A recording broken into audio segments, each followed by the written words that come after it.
What is up, sports fans? We are back here for another episode of the J&S Philly Sports Stop. I'm your host, as always, Stephen Rychel, and my designated wingman for this program, for these shows, for life, Mr. Justin Fiorllio. Justin, how are we feeling today? Hey, well, after Saturday night, when me and you were at Friday night. BKF's. This is why me and you had the mix-up as it was. Oh, geez, yeah, that's right. Friday night. I'm so used to fights being on Saturday nights. Friday night, when me and you were at BKFC's Liberty Brawl at the Xfinity Mobile Arena in Philadelphia, I'm doing all right. I mean, it was a great time, and we'll touch on it. It was an amazing experience. We'll touch on that in a second. Obviously, we got a lot to digest here in Philadelphia over the past 7 days. So let's just jump right into it. And as always, every episode here on the J&S Philly Sports Stop is brought to you by our good friends, Fight Wax. Fight Wax is the ultimate skincare defense. Help treat cuts, swelling, scrapes, and abrasions, rejuvenates, and restores stressed skin. Customers has used for soreness, stiffness, and recovery, designed for athletes of all active lifestyles. Gives a non-silky, non-greasy feel. Deep hydration for everyday skincare.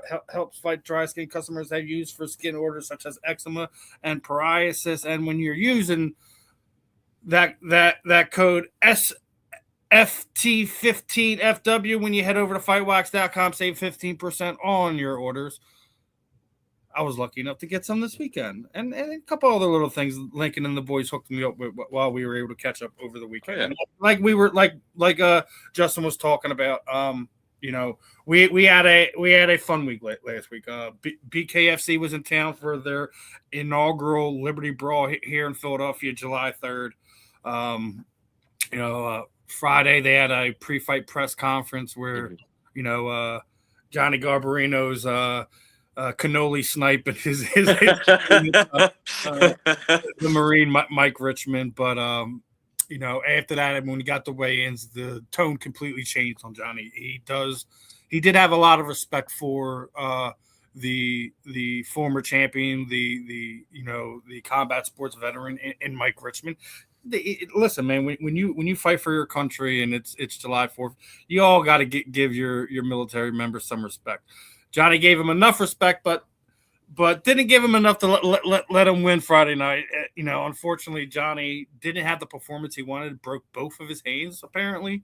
So, well, we were both there. We heard him say that in the post. Well, no, I don't. You were in the in the tunnel. I was down there when you heard it. You heard it a crack. I'm like, that was a good clean punch, but. When it comes to bare knuckle, a lot of times you have those situations like if you're not catching like a clean shot on the chin, you wind up getting a guy like he dips down and you catch his head. 9 times out of 10, that's what happens. You wind up breaking your hand, and unfortunately for Johnny, that was the result for him. But there was a lot of fun stuff on that card. Austin Trout had to walk out of the night. I mean, basically reenacted the Apollo opening scene for Rocky IV.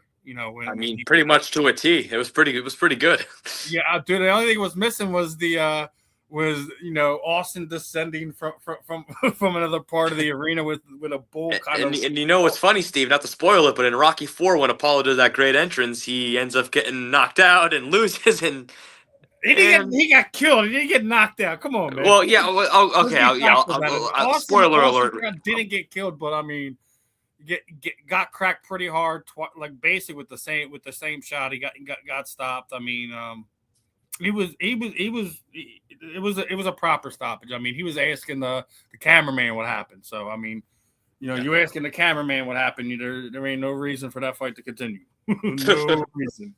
Cameraman don't even know what he's just focused on this. Yeah, hopefully Austin, gets back on his horse, gets another couple wins put together. Hopefully we get to see them run it back within a year or so. Hopefully, I mean, you don't want to go out like that, but like it's something we talk about a lot of times with bare knuckle. Is like a lot of times the straight the straight boxers don't really have prolonged success. It's just because they've developed so many habits from being in boxing so long that it's hard for you to kind of gauge the how you're going to work your defense, because in boxing you have gloves to help help blows glance off you instead of land, so you don't really have that assistance when you're in bare knuckle. I believe this was only Austin's third fight in BKFC, so like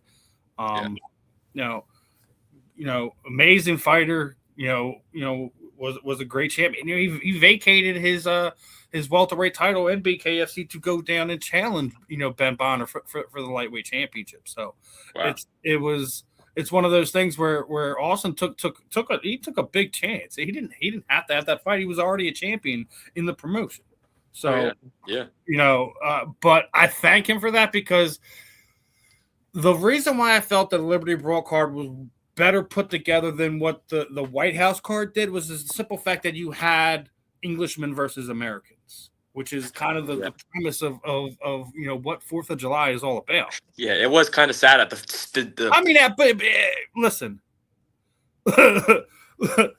listen, it's one of those things where you're not going to win them all, right? The fact that out of the 3 fights that were American versus Englishmen, we took 2 of them. My background sucks. My background's awesome. What are you talking about? Your background? Like the fight wax? Fight wax is the best. The GOAT. Haters gonna kick rocks. That's what they gonna do.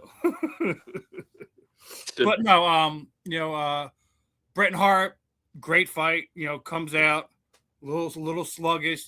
Sarah wins the first round. I felt that she wound up winning the next 4. I know they had it as a split decision. It was a close fight. But whatever. It's a good fight, yeah. Super very much. He was talking crap on you. Why are you hating on Justin's background? What's up with that? It's his house. You don't like it? You don't like his house? My background. Yeah, he was talking about your background. Well, I don't know how to add like pictures to the background. So until then, we'll get you taught up. We'll get you taught up, brother. I'm gonna fix that for you. What about this? Just look at Howie's face. Look at that. Just focus on that. But there's a couple good fights on that one from the from the earlier ones. The 1-round war, I think, delivered. It was something that they were pushing on a little bit, but like the 1-round war was. We'll get on it, buddy. Listen. I'll get Justin taken care of, guys. Relax about the background. We don't do that here. We don't do that here. You don't like it? That's fine. Don't look at Justin. Just look at me. Look at me. He commented. He said, "Change it, buddy." We're working on it. I get him up to speed. Don't worry about it. I don't even understand. I'm looking at my box. It looks like he's in his environment. He doesn't care. Like, dude, we're not in Justin's studio. We're not. But you don't like his lamp or the photo in the back of his wall. Sorry, I'm not live from Lincoln Financial Field right now. That's what we're gonna do. I'm gonna load you up with the backgrounds of all the fucking locations all the sporting venues that we have here in Philadelphia. But I know I'm gonna sound homerish. I know I am, but I really don't care. Like, I'm gonna get your thoughts on this because you're not the BKFC guy. What are your thoughts on what Lex Ludlow did Friday night? Because there was a lot of talk. Lincoln, you missed it.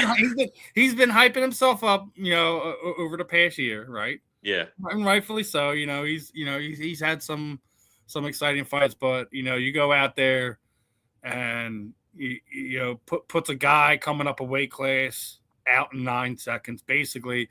I don't know if you watched the replay since then, but Lex had knocked him out with the first punch, and the next 9 were just keeping him standing before he fell. I'm surprised it's not going viral on the internet. Like he literally did knock him out and win that fight in about 9 seconds. And we were all, it was crazy. And the guy, if you watched his opponent, I did the walkout. He was doing this goofy dance and all this stuff. I said, well, this guy's not going to last too long. And he was Aaron. Drew is definitely a character. And then Lex's speech after he won the fight was just listen, if people don't know, Lex was absolutely like your pro wrestling forum guy, writing up like his own speeches and stuff like that. So having him do something like that, anyone who's known Lex more than the last few years, that's not a surprise. That's just who Lex is. Yeah. But he's entertaining. It's very entertaining, for the casual fan. It's easy when it's easy for when you stop a guy in 9 seconds to have everyone's attention, to be able to go get the mic and do something like that. Like you have to be entertaining first for it to matter. And then I've seen a lot of knuckleheads were like, oh, why don't they have him fight Josh Holkett? Holkett is completely like it's a completely like made up sort of thing.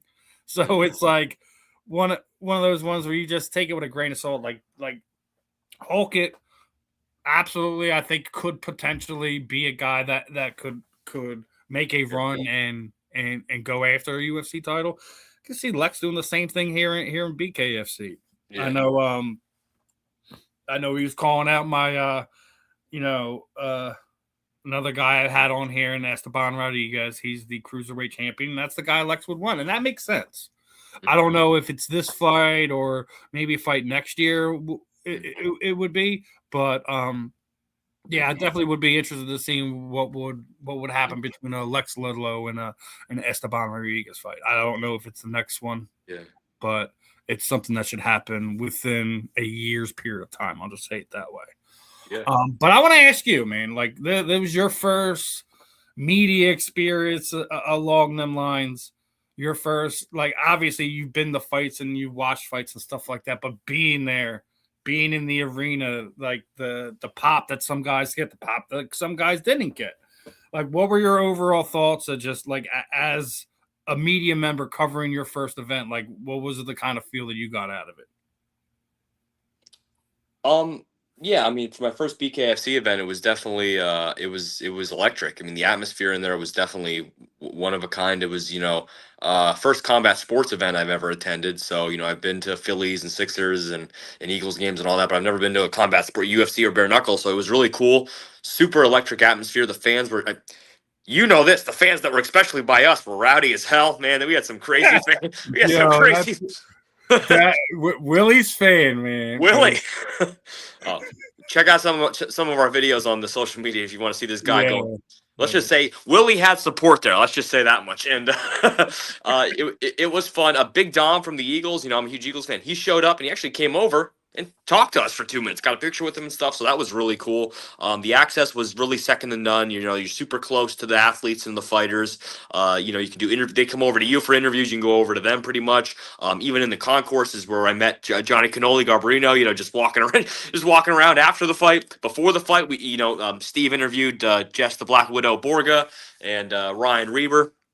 And, that was pretty cool. So it was just really fun. I became, from a fan, not a fan to a casual fan that wants to know some of the names now and wants to get to know more of that's what I wanted to talk to you about. Like, have you ever been to a professional event where the access to the athlete is bigger than what you see in bare knuckle? Because I mean, I've covered regional MMA events. I've covered some of your bigger MMA promotions, a la Bellator, PFL, World Series of Fighting, etc. And just the access that you have with the BKFC athletes is just you can't. There's no comparison. As you were sitting there saying, when we were at, weigh-ins and the pre-fight press conference, you had anywhere from, 2 to 3 current champions walking around, taking pictures, signing autographs for fans and stuff like that. Even for us media members, having the opportunity to sit there and do a one-on-one interview without, having to, wrangle down this PR person or BKFC media person or whatever, right. Or try to search them down on social media. It's so seamless in some of the senses. And then we've also seen the situations where it's a little bit jumbled, a little bit crazy, but not anything that couldn't be dealt with. But it's one of those things where I think one of the reasons why it's one of the fastest, more popular growing sports is because of what we've seen this weekend. Yeah. Well, you know what's funny, Steve, is for sure, but watch out, because this is a good thing. This is a good problem to have, because like the access we can get now, like imagine in the UFC's very initial stages, you probably do the same thing with the media guys. You can go up to Ken Shamrock or something and talk to them and, do interviews and stuff in the very beginning stages, right? But then now the UFC is so big now that like you have to, like, it's just different like that. Like the weigh-ins aren't like that kind of personable. Like in a few years when BKFC really grows and like these names become even bigger, like it's just gonna become even more big time. I'm not saying you still don't get those moments, but I'm just saying, like, it was just the point I'm trying to make is that the BKFC is growing and that it's going to get, hopefully to like a UFC level. If it's not, I mean, it already has like 2 million followers on Instagram, which is great. I checked them out, but like in terms of UFC's level of everything, it's gonna get there pretty soon. So you just gotta keep an eye out. Man, that guy is still crying about your background in the chat. Yeah. I'll just keep showing Howie's face. No, I like our boy's Eli comment. Keep it to yourself. Tell him, Eli. You tell him, brother. Keep it to myself. Yeah. No, he's telling the dude going off about it. Just keep it to yourself. Yeah. Dude. Come on. Oh, right. Now I know you're talking about Howie right now, but there's a reason why we got to talk about our wonderful owner, because as we were going off the air last week, he was being honored with the Stuart Scott Enspire Award for all the philanthropy and everything he's done for the autism community, and couldn't be happier that our Eagle owner, Mr. Lurie, is getting that notoriety too, because he has put in a lot of work to help the autism community. And he didn't do it because he was going to be nominated for a reward. He's been doing it, for the last 20 years without being nominated for any more, without any recognition, and even more so, like inferring it onto his athletes, his players. Yeah. Well, if you guys know or don't know, his brother I believe had or has autism, and I know he's very, very. This foundation is, so meaningful to him, as you can obviously imagine, and I'm so happy. I echo what you said. I mean, I'm so happy that he won this award. Is honored by that. And Stuart Scott, by the way, was just a legend in his own right too. Stuart Scott, rest in peace, Stuart Scott. The good old days of Sports Center, but Jeffrie Lurie, he deserves this. He's raised millions and millions and millions of dollars for autism research, and it's all for a great cause. And I mean this very seriously. Like 15 to 30% of my content on like my social media is from Eagles autism related stuff, like events and stuff, and the 5K and then the auctions I've won for like certain experiences. Like he's given like even me as a creator, like an influence, like opportunities through his autism foundation. So it's like he's doing a lot of great work out there, and it's for a great cause, and everybody should check it out. Check out the foundation and all the work they're doing. Yeah, it's I don't think regardless of the award, I don't think the team players, current and former, get enough credit and or notoriety for what they do in the autism community, because a lot of them that's their charities now is through the Autism Foundation. So it's one thing to instill it in your own organization, but it's another thing when it funnels down to all your players, employees, etc., that it's also what they're doing. Here's another interesting fact. I'm pretty sure you can Google this. Like the Eagles Autism Foundation is the world's largest something. They lead the autism world as far as most donations, like most dollar amount. No one's even close to what the Eagles the Eagles Autism Foundation has done. No. Even that CIL 62 Jason Kelsey event that just happened last week, whatever, all they raised almost $2 million. $2 million to go watch Jason Kelsey get drunk down at the beach. I'm not just. Yeah, it's a lot more than that. I'm being silly. He also, what was it? Keg throw. He did the keg throw. Yeah, so, yeah. I mean, it's not just getting drunk. No. I say jokingly. He brings a lot of his friends. All the celebrities go there. Not just his friends, like former teammates, players, coaches, etc. So. But there is drinking involved. I'll stand by that. Yeah, wow. I mean, if you're still a partier, definitely look out for the Kelsey Foundations. The Aisle 62 Ocean Drive event every year. Oh man, but yeah, congratulations. Mr. Congratulations to Jeffrie Lurie. I mean, put a lot of work in to get him to that point. So, congratulations to Jeffrie, to the Eagles organization as a whole, to the players, to everyone that helped put Mr. Lurie in this position. This is also a win for you guys too. It's not just Jeffrie, maybe the name on the nomination list, but Yeah. No, for sure. Definitely. Now, yeah, we got some cool stuff to kind of go over too. Like, I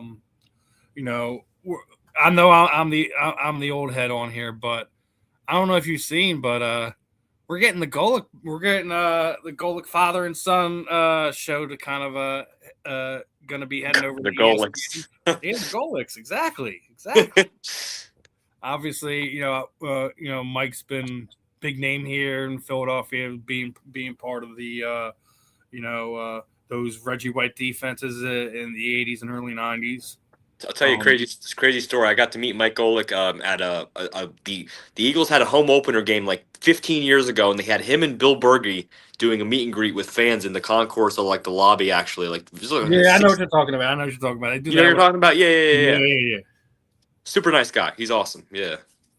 Like if they do that, the primetime games is when you mainly see like the meet and greets on the concourse or as you're walking in, and sometimes they're players sometimes they're players you don't know, sometimes they're players that you watched growing up, but it's they always do something, and that's why I think the Eagles are one of the better run organizations. Yeah. And now I'm going to ask you a question, right? You get 3 teams.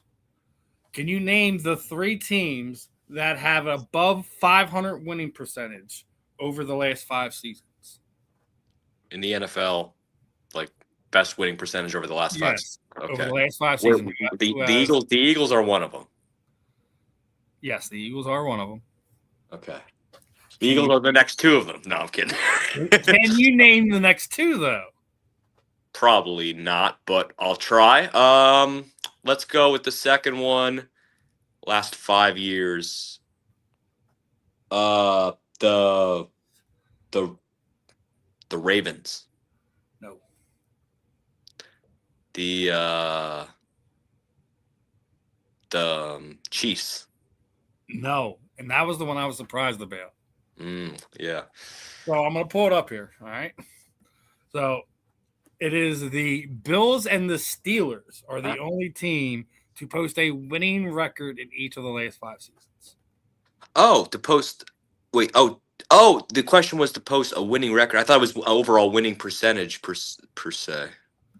Oh, but that's still very interesting. Yeah, that the Steelers and okay, interesting. That's very interesting.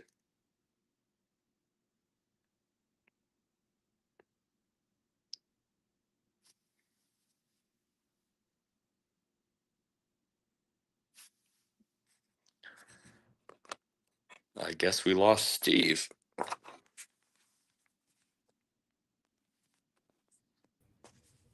My computer said, no show for you. I said, oh, great. It's going to be a big zoom in now in my background now. Yeah, but I was really actually surprised that the Chiefs weren't on there. But if you got to remember, last season would throw them out of it. Right. But yeah, Bills and Steelers. Well, those Steelers. They always seem to have winning seasons, right? The Steelers is the one that got me though, because I was like, yeah, no. Yeah. The Steelers. Remember when they had the Steagles, when the Steelers and the Eagles combined forces? Yes. No one really remembers this. It was, during the war, they wanted to keep the teams going, so they merged. Imagine if, like, for inflation or something, for some stupid money reason or something, like they actually did that again or some bullshit. Like, that'd be crazy. Yeah, no. That will never happen. We talked about this a few weeks ago, and it looks like it is not ever going to happen. So, yeah. A media member had asked Angels GM if he was going to trade Trout to the Phillies at the trade deadline. He answered emphatically, no.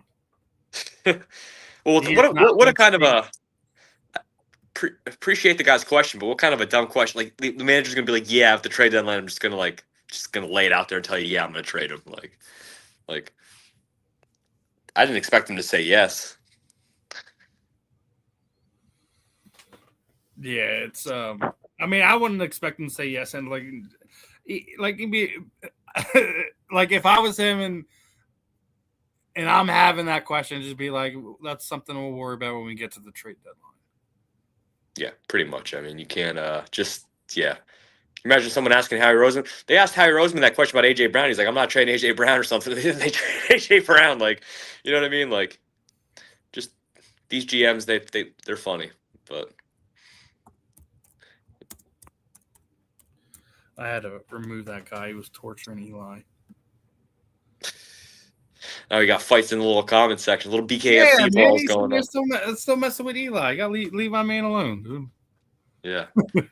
You got that power, man. You're like a freaking, look at you. Boom, boom, boom, boom, boom, deleted. Yeah, basically just hit the clicker in there. Just be like, I give you guys a pretty long leash. When you start you're like harassing Eli over here for no damn reason. So just remove it. Well, but they're gonna go find another show right now and harass them. Yeah, go harass someone else, not my listeners. Come on, man. You weren't going crazy, Eli. He needed help. I'll just say it that way. He needed some help. So I helped him. I helped him off of the program.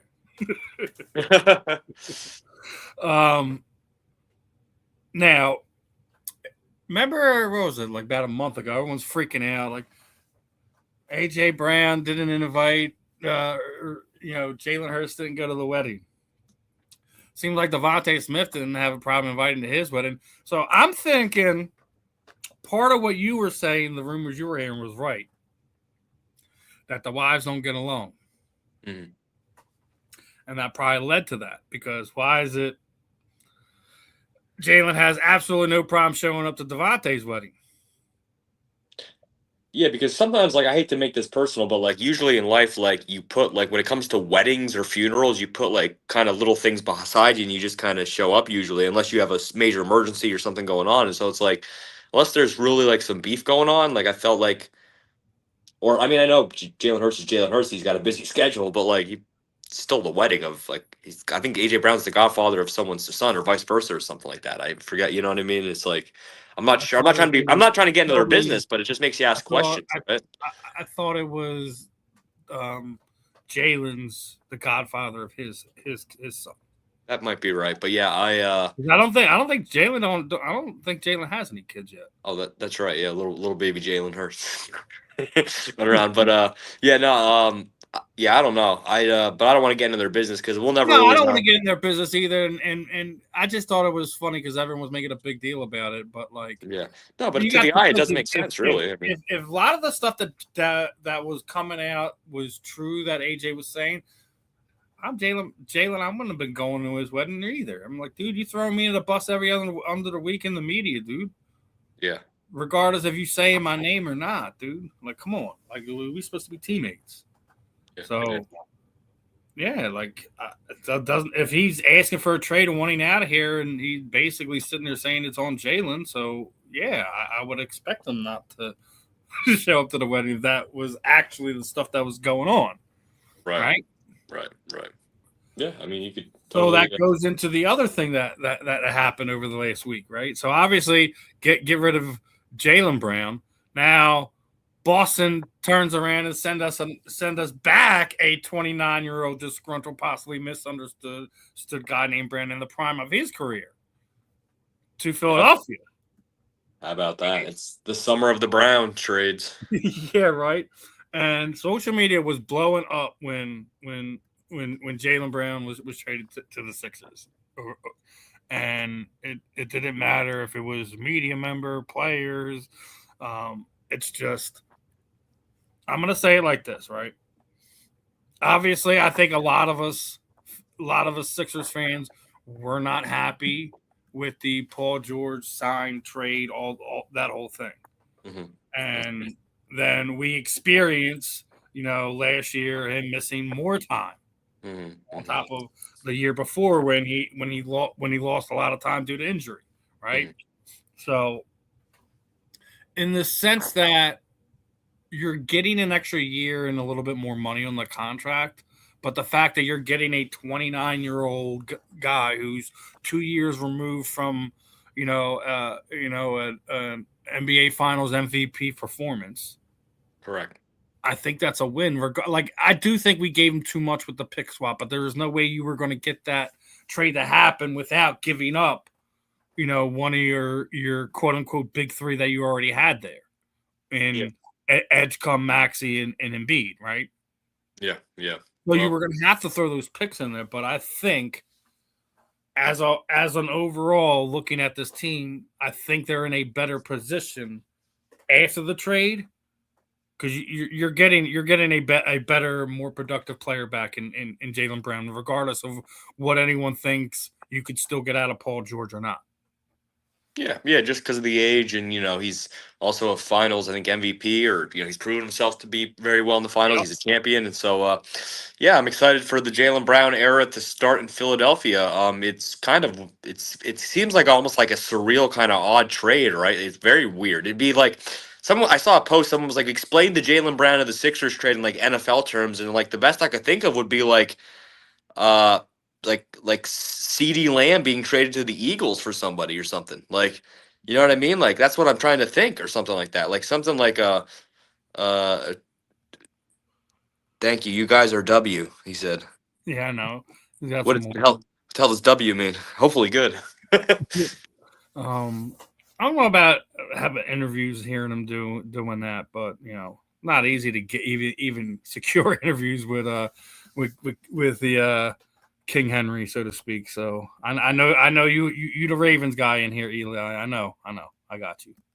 Just wanted to make sure we got your question up there, brother. Yeah, but yeah, no, I'm really excited for the Jaylen Brown era, and I think it's going to be must see basketball. I think this is we'll get into the name that everyone's talking about potentially to fill out this roster, but I think as presently constructed, this team, Steve, can honestly they should be the favorites in the East. I mean, I don't care about the Knicks winning the championship. I don't care about the Heat getting Giannis.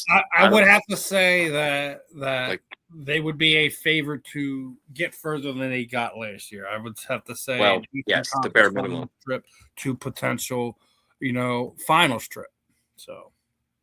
For sure. And that's just what we want. Like, honestly, as a Sixers fan, if I'm being realistic, even though with this roster it would be like heartbreaking to not win the title or something, but like you would have some pride and be happy to just get past the second round. Like, that's just all we want. Like, that's all we want. No, that's not all we want. We want the stinking championship. I don't care. You've invested too much time, money, and effort into the process. This team over the last almost 15 years now. I think the Sixers fans have endured enough that I like what the GM has done so far. You didn't sit on your hands. You brought in a proven guy that I think is a piece that could help this team in the long run. But then you have the other rumors that are running around with another potential free agent landing, and a lot of people were sitting there saying that we are one of the handful of teams that are left in the NBA that are in the LeBron James potential landing spots. The Sixers are a team, the Spurs, the Knicks, the Warriors, the Heat, the Timberwolves, the Celtics, the Mavs, and the Nuggets are all potential landing spots. I think that trade one kind of puts you into the conversation of being in the LeBron James sweepstake. Now, me and you were talking about this off air, and I'm not going to not mention it. I know there is a large portion of both fan and media alike that do not want any part of the LeBron James hype train, media train. However you want to word that. I'll say it like this: we already know what you're getting with the LeBron James. If he were to come to Philadelphia, and for a team that is dying for a championship, for a city that's been dying for a championship from its basketball team since 1983. Think it would be like what, if we have to sign up for a year or two of the LeBron James experiment, if that's what gets you over the hump to get you a championship. The question is, where do you sign? It's not the question of dealing with it's not our job to deal with the circus. It's the media's job. It's the team's job to deal with the circus, not our job. Well, guess what's also funny? If LeBron goes somewhere else where he makes that team better, well, then that circus could beat us in the playoffs. So, you know what I'm saying? It's like, you got to think of it like that, too. Like, if he goes and joins the Heat or somebody in the East that's like a contender, well, now suddenly no one's thinking about this. Like, we're all thinking LeBron would just come to Philly, but what if he goes to, like, the Heat, and now we got to go face, how you going to feel about facing that team? That's going to be a tough team to go up against. So it's like, it's like, I want LeBron on the Sixers. I understand there's the circus. I understand there's, these so-called people out there saying there's a negative thing and all that, but I think it would just be, listen, if LeBron James wants to be compared anyway to Michael Jordan, he needs to win more championships, right? And if he wants to win, if he wants to actually win a championship, I personally think he has the best chance in Philadelphia. Like, all right, I'm going to say this also. Everything you said is right, too. He wants to go after Michael Jordan. Do you think any of the fan bases are making that push for him down in Miami, down in Cleveland? No. L.A.? No. They despise his time. No. He brings a championship to Philadelphia. He is going to have a legion of basketball fans that are going to sit there and say that he's the greatest basketball player of all time. And that's just how us Phillies fans act. You're the worst until you're here, and then you're the greatest thing since sliced bread. We all know we act like us. Don't act like we don't. Let's not act like we don't, right? But that being said, that would probably be, if you really trying to go for legacy, bringing a championship back to Philadelphia. Yes, that might be the one that pushes them over the edge. Yeah, and I agree. And everyone is like, oh, well, he's going to go back to Cleveland because that's the perfect legacy. He'll finish where he started. I'm like, bullshit. He went back and he fulfilled the prophecy. He went back to Cleveland and won the championship. Like, what more do you want him to do? He can retire as a one. But he had to do it with a super team. He had to come back and do it. No, he had to learn how to be a champion and how to be a leader. Right.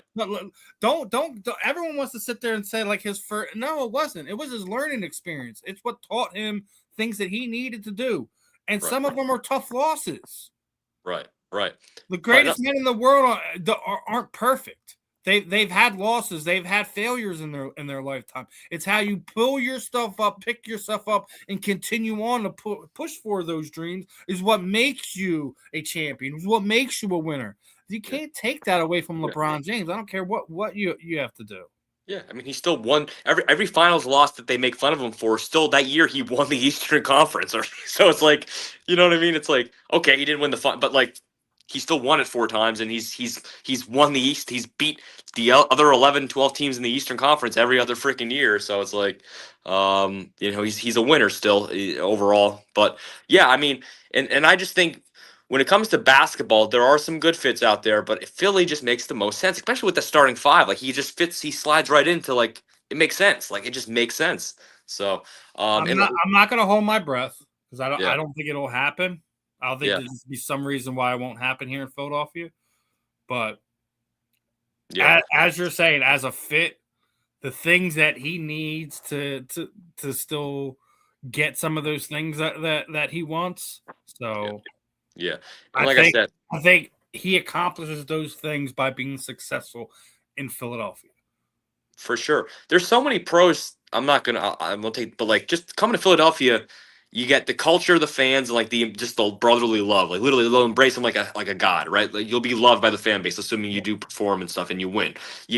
I know he's a huge like golfer. I know this is kind of funny, but like it's Philly some of the best golf in like the world, they say, the areas around and stuff. So he'll have that. I think Ron Jaworski would probably become his new best friend. Yeah. You got that. You also have the chance that, you sign a 2-year deal. You're probably going to win a championship, at least one or both of those next 2. I mean, the team is so stacked. You're going to win a champ. So you'd win a championship with 4 different teams. You go back to Cleveland, you're not going to be 3 teams you won a championship for. So you go to another team other than Cleveland. Like, I just don't want him. To me, it's boring if he goes back to Cleveland because it's like they're not still that good to get over the hump. And he already went back and won a championship. So it's like you don't have to do that story. I feel like you can retire. We're going to have to put a pause on the basketball talk for one second as Fred Vic 7 wants to get our thoughts on Makai Lemon. What do we think about Makai Lemon? Oh, hell yeah. I think he's Steve Smith Jr. Part 2. That's a great comparison. You're looking at a model that of an NFL player that already came through that Makai Lemon fits. It's Steve Smith Jr. And I think with what you already have there, I think he's a legit, number 2, number 3 wide receiver at this very moment. Who knows what the potential can be? That's up to Makai, putting the work in, getting in the film room, making sure you don't have those rookie hiccups. And I think he should be all right. I think he's a possession receiver. Yeah. I think he's a slot guy. He's usually in the slot mostly. Yeah, I think he's going to reduce the amount of 50-50 balls where Devontae was getting banged up a little bit over the last few years, where he was taking more on that role over AJ for whatever reason. I think we know what the obvious reason is now, but I think Makai Lemon is one of those guys that people are going to wonder in a few years, how did he fall to Philadelphia? How did this guy fall here? This is something that's been happening in Philadelphia a lot over the last handful of seasons as far as the draft goes. How did this guy fall to them? How do they wind up with that? This is going to be another one of those situations. I don't think he's going to be, Puka Nacua type level on his rookie year or even his second year. He doesn't have to be. Makai Lemon just has to be a guy that when he is targeted, he makes plays. And that's what he's always done since he was in USC. I was talking to my guy Marvin Powell III, who's a USC alum and goes to every game. His first day, he's like, you guys got to steal. He is going to wreak havoc in the NFL in that system where you already have a Devontae Smith, where you already have a Dallas Goedert. So what I think about him is that I think he was the right move to make when you're moving on from an AJ Brown. I'm gonna just say it like that. I know you might have a different take, but go ahead, brother. No, I mean, I pretty much do agree with that. For pretty much everything you said, I do agree. My NFL comparison, and you actually mentioned his name, would be Puka Nacua. He looks like, when you watch him play, he kind of looks like from his highlights. You go YouTube his highlights, and then Makai Lemon is not a Calvin Johnson, AJ Brown, mega, giant Julio Jones receiver. That's not him. He's a shifty, great elusive route runner with great speed, vision, and great hands. And he is just really, really going to flourish, I think, in the slot position mostly where he's at. And he's talented, man. I'm really excited for Makai Lemon. I think he's going to have a great rookie year, chance to be offensive rookie of the year, a chance. But just because of I think he's going to be, and the reports are he's going to have a high demand in this offense already. So I don't know about the bubble screens and wide receiver screens, but I do see him getting a quarter of the targets this seasons for your wide receivers. It just reminded me. I missed the Andy Reid. We used to run those screens to Westbrook all the time. Remember those? They were the best plays, man. I love those screens. What do we think about Julian Edelman? Edelman. He's supremely tough. One of probably your smarter slot guys, undersized, overachiever type guy. As in like a comparison or just Julian Edelman? This is me. It was just, I think it's just, I don't think it's a comparison. It's just, no, I'm saying, is the user's comment saying, do we think Mekhi Lemon's a comparison to Julian Edelman, or what do we just think I think it was just the comparison. What do we think about him in general?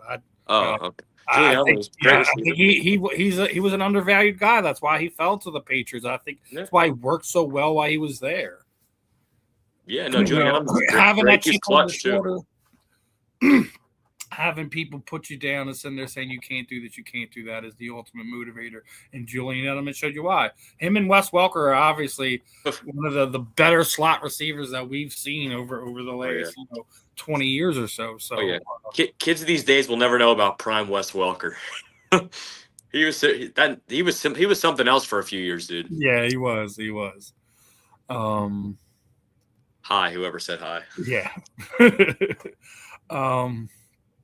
That's going to get me into something else, right?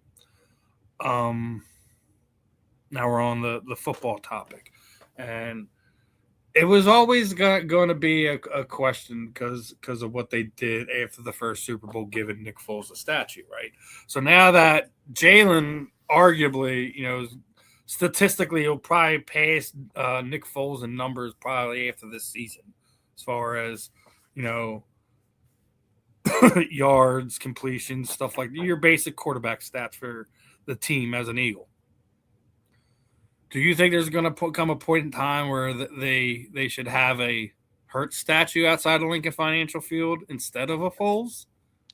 Well, Steve, you must have read my mind a few days ago because I made a post, actually. I used my AI thing, and I made 20 AI-enhanced statues from ideas of, like, Eagle greats. Jalen Hurts was one of them. So to answer your question, yes, but also I want to take this a little step further, and I firmly believe it was the whole damn reason I think I had the idea to make this post and what I thought of. The Eagles need to make statues, I think, if they're going to, if they already have one of Nick Foles and Peterson, you might as well make a row or a walk of statues around the concourse. Fans can take pictures. It can honor the history, can honor the players. You put Brandon Graham sacking Tom Brady as a statue. You put Deshaun Jackson with his arm up, running away from the Giants as one. I mean, these were just some of the ideas I had, but that's just my opinion. Maybe you're out there, you don't like that idea, but I think it'd be pretty cool to have 20 statues, 30 statues in the freaking area. Vic is on spot on. Lane needs one. Absolutely. Yeah, Lane needs one.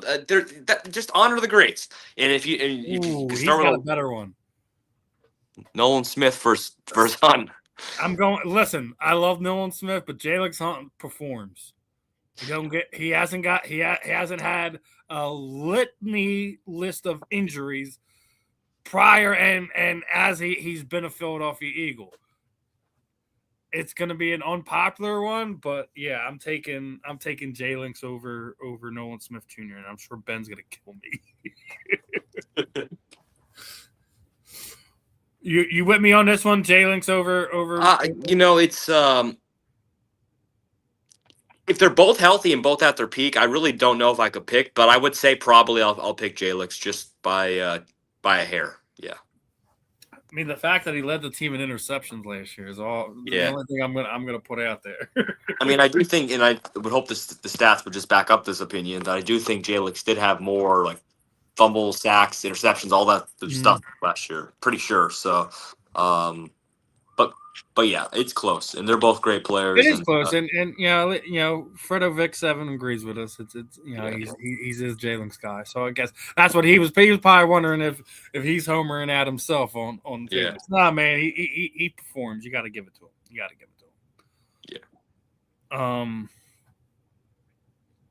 I said this a few weeks ago, and he proved me right over the last week or so. Is that Daniel Briere does not get enough credit. He don't. He got give that man more credit. He got Dan Vidar under contract for the next 5 years at $1.1 million for your starting goaltender. It's a freaking steal, right? Yeah. Then he goes and he starts an all-out war with the other GMs of the National Hockey League, and is offered a $90 million offer sheet for Doug's Leo Carlson, right? Mm-hmm. In the package is set 4 years worth of first and second round draft picks. He has put the Ducks in a spot. Now, remember, we have good dealings with the Ducks over the last few years because of situations we've had with draft picks, right? Duck, yeah. So let me ask you, one, is this showing you that Daniel Briere might have a formula to what Howie Roseman has been doing? And yes. I don't have to go on some random rant. Just yes. I think what Howie Roseman's done is rubbed off on the Sixers GM now. The new guy, Mike Gesicki or whatever his name is, Magansky, and Danny Briere too. I think it's I just think it's something in the culture. But I just think the deal, like you said. And that's a big deal, dude, because Vladar, whatever you pronounce it, he's young, he's the truth, and that's an important position, man. I mean, you got all the other guys playing the other positions in a hockey game, and then you got one goaltender. So, it's good to lock that up, get a good friendly contract with that, and yeah, because it gives you an opportunity to sit there and give the middle finger to the Ducks here, right? Yeah, which was never a bad thing. Yeah. I mean, look at it. The contracts, right? Yeah. Like offer sheets. Yeah. Now we're going to find out in the next few days if we wound up with Leo, right? Yeah. But remember, I told you that they just needed another centerman, forward, etc., to kind of really push them over the edge. This does that for them. And there's still that rumor going around that Claude Giroux is coming back to Philadelphia. Nothing has been official yet. They're saying that, it's kind of a done deal, but not a done deal type of thing. Like you're just. Oh, I actually thought it was a done deal. I heard that it was too, but the fact that it's been 2-3 days now and nothing's been announced, I don't think it's a done deal. I just think that they might be mulling over, the actual numbers of what it's going to be. Yes. So. Claude Giroux needs to go there and be the Brandon Graham of the Flyers. I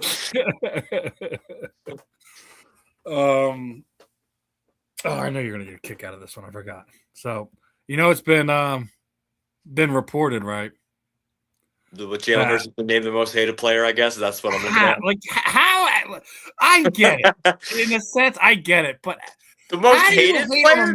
It's getting ridiculous. That ho-hum, that humble, that grounded, that down to earth. Like, how has he become the most hated man? Like Tom Brady, we got it. Everyone got why most fans hated Tom Brady. Well, guess why they hated Tom Brady? Probably because why they hated Jalen Hurts. They're both winners. So there you go. There's that. Although Tom Brady won 7 Super Bowls, but continue. We already talked about them stem cells, brother. It's gonna save our offensive line, Frederick. Who's going to save our offensive line? Our offensive line was terrible last year. And it's because both the fact that your starting center and starting guard were playing through injuries, okay? And yes, both Cam Jurgens and Landon Dickerson left the country this offseason and got stem cell injections. And both have said that they feel 10 years younger. So we can talk about it all day long. I just want to thank whoever donated those stem cells to make sure my center and my guard is up to par this season because we're gonna need them. We're gonna need them. Offensive line, man, it all starts in the trenches. Yes, sir. Run the ball, stop the run. It is. Jalen is versatile, explosive, and the fact that was tied for the team lead in interceptions, and he's a defensive end for all intents and purposes. It's something to be notable. So, oh yeah, for sure. No, it was it's Jalen Hunt is. I always said he was last year. I had a lot of videos saying he was like one of the most underrated players in the league because, as a league, not just the Eagles, like NFL. Yeah, he doesn't get a lot of credit at a national level, but. Now I know the All-Star game will probably be the big thing next week, but I did want to make it known. I'll let you know before we got on here that we got a little PA native, little tri-state area native going to be the youngest All-Star representative. Kevin McGonigal from Detroit is coming back home to Philly for the All-Star game. That has to be something you just can't put a price tag. Regardless, like not all the time, like you get to do stuff like that and go back to your hometown. Right. Like you know, it's almost the rarities that you actually get drafted by your hometown team is even less unlikely. But the fact that your first All-Star game is in your hometown, and that you'll be able to have friends, family, whatever, etc., in the stands cheering you on for your first All-Star game as a professional athlete, you can't put a price tag on that either. No, that's what we all dream of. Is the American dream is just probably being a professional athlete and watching your family come watch you play, make millions of dollars. Doesn't get much better than that. It's actually our Fight Wax background from our sponsor there, Mia. So do appreciate that though. Oh yeah, we appreciate positive comments about people's backgrounds. Yeah, I think Jalen would have, especially if it was towards the end of his career, where Brady was more or less just a statue. Sure. Yeah. I think I'll tell you this much. I think the 2024 Eagles do beat that 2020, 2021 Bucks team for sure. I agree with that. I can agree with that. It would be a tough game. I think it'd be a little. We're gonna dog walk them like we did the Chiefs or anything like that. But yeah. I still think that team is underestimated, and we're still underestimated. This team right now is underestimated. Do you see this nonsense? They came out with your top ranking quarterbacks, right? First off, Joe Burrow's on 3. How you going to put Joe Burrow as the 3rd best quarterback in the league? He hasn't made the playoffs in the last 3 years. Joe Burrow had just like that one great season. I feel like, I mean, not one great season, but pretty much to completion. Like he had that one run with the Super Bowl, and that was like he's always hurt. He's always banged up. Tell me why is Dak Prescott on here? Why is Jordan Love on here? Why is Justin? Like none of you guys are successful when it matters. Yeah, really. Drake May, I get it. Year 2, taking his team to the Super Bowl, he should be in the conversation. I don't know if I'm okay with him on the list, so to speak. But the fact that you have Jalen Hurts is one of the 4 active quarterbacks that are in the league that currently have a Super Bowl win, but he's not a top 10 quarterback. Well, haters gonna hate, man. I mean, it's as we were saying before, like hating, man. The hate is real for Jalen Hurts. It's so not warranted. I just can't do anything but laugh. Yeah, like I said, they'll win the Super Bowl this year, and they'll say it's still not enough. Oh yeah, obviously. They'll be like, well, yeah, I mean, he wins the Super Bowl, but like he only had 150 yards in passing in the game. Yeah, those are the ones that crack me up too. Like I'm going to talk about what little stats that he had, just because I can't talk about anything else. Yeah, and people say like sometimes he's a game manager. I'm like, that is the biggest compliment you could give somebody. He doesn't turn the ball over. That's what you want him to be. You don't want him to be a gunslinger. And here's the thing. Remember when we were talking about that his teammates don't connect with him and they have a problem with all that? You see what John Clark said that it's been going on today, right? And a bunch of the Eagles players have gotten together this offseason, especially the offensive younger players, for training and workouts, golf, bonding in Orlando, Florida. Yeah. And this is from rookie Eli Stowers. Right. That's good. So, that's never a bad report. Why wasn't this done each of the last few seasons? Yeah. And I really I don't want to be dumping on the guy because he's no longer here, but for the only reason this couldn't have happened in years prior, it has to be for the one person who's not here right now, right? It has to be because of what was going on with AJ Brown. Yeah, I mean, this is why would he all of a sudden, the year he leaves, all of a sudden he's doing this? Yeah, I mean, who knows, man? It's just But like I said, never a bad thing. Always good to see team You're bonding. Absolutely right, Fredovic. Jordan Love. What about Dak at 6? At least they agreeing with me. Why is Burrow on here? Exactly. He hasn't been to the playoffs the last few years. Guys, this is why we make fun of these lists. Yeah. And listen, and Dak should be on the list. That's all I'm going to say. He's 10. Yeah. He has shown us in the regular season he is an elite quarterback. But just for whatever reason, when it gets down time to play in January, they just something happens at Dak Prescott. I think he's got the curse of Jerry Jones at this point in time. Yeah, man. Those Cowboys never just seem to get it done. In my lifetime, they never get it done. Never. I guess what, folks? They're probably not going to get it done this year. I seen this and it just made me cry, dude.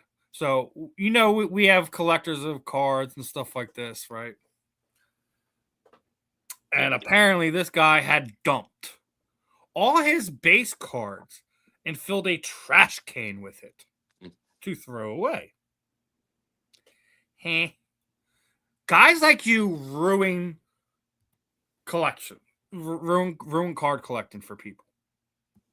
Because if that's what you're going to do to cards that are just your base cards, that aren't your special insert, etc., whatever. I mean, it's. I just think you ruin it for a lot of people. It's the same people that I flip out on that go out there and weigh the boxes so they can figure out which one has, the special insert card and etc. So, I just think it does nothing but hurt, people who actually care.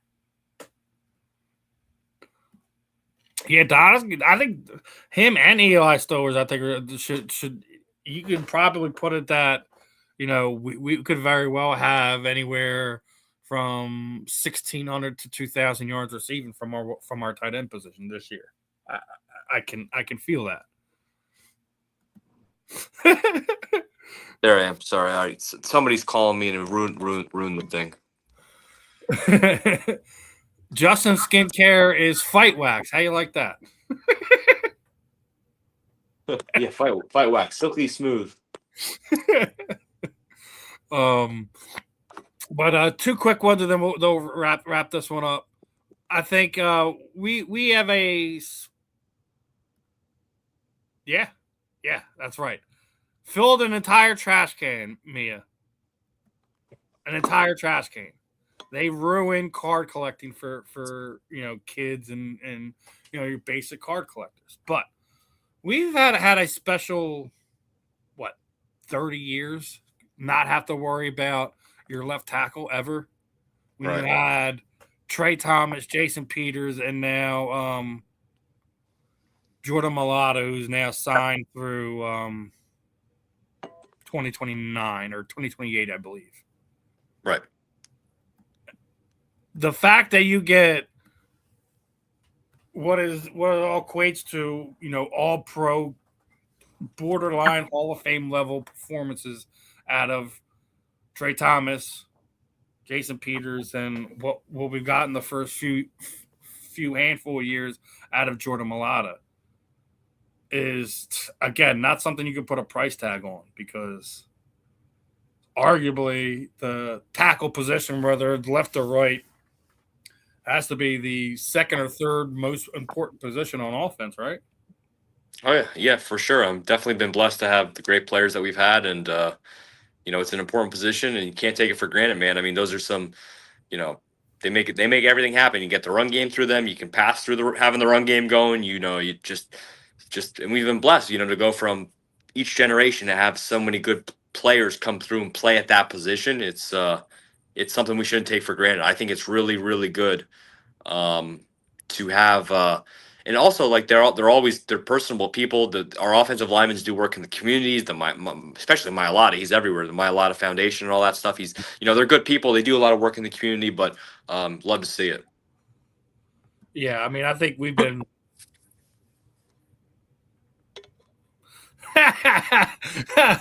You're getting hit on, brother. Someone is still in the stars and put them in your eyes.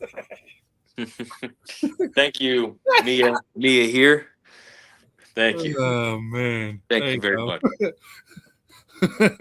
But while we break on this episode of the Love Connection, the announcement came over the weekend. I think it makes official that Sean Brady will not be competing on August's UFC card here in Philadelphia because he's going to be going face to face with probably the most decorated,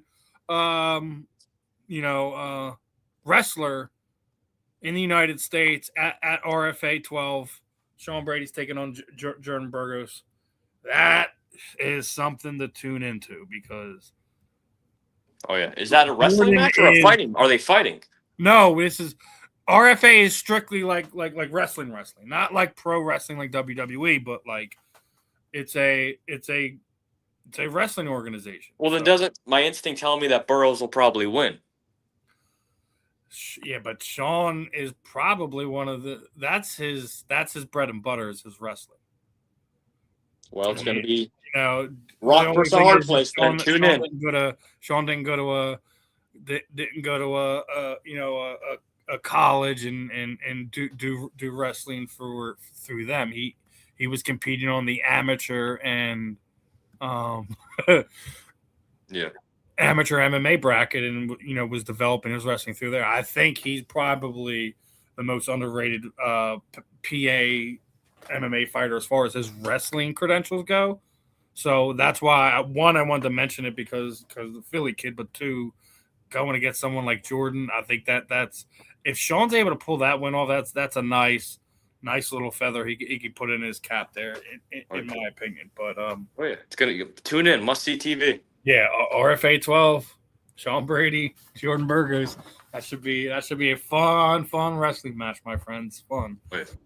Now, as we are wrapping things up here, Justin, you know how we do things. Throw it over to you.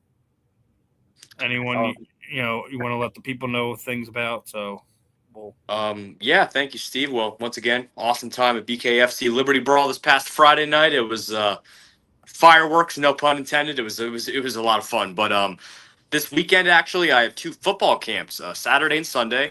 And Saturday is with I got invited to do media for it. Don't kill me, everybody. Don't kill me. It's for Drew Shelton, which I believe this camp is in the Philly area. I think he's from that area. He's a former Penn State offensive tackle. But this year in the 4th round, he was drafted by the Dallas Cowboys. But they asked me to come do media. It's a Justin Brown thing, and hey, I'll be there. But when you have a Dallas Cowboy on Saturday, it doesn't get more opposite than being with 2-time Super Bowl champion Brandon Graham on Sunday. So that's his football camp through FlexWorks. I'll be doing that, media as well. And Drew Shelton Saturday, Penn Stater, and now Cowboy, and then Brandon Graham on Sunday. And that is in the near future. All I got coming up here. But once again, awesome time at BKFC. And I can't wait for the next one. Hopefully me and Steve get to do media again. It was a lot of fun. What about you, Steve? What you got coming up?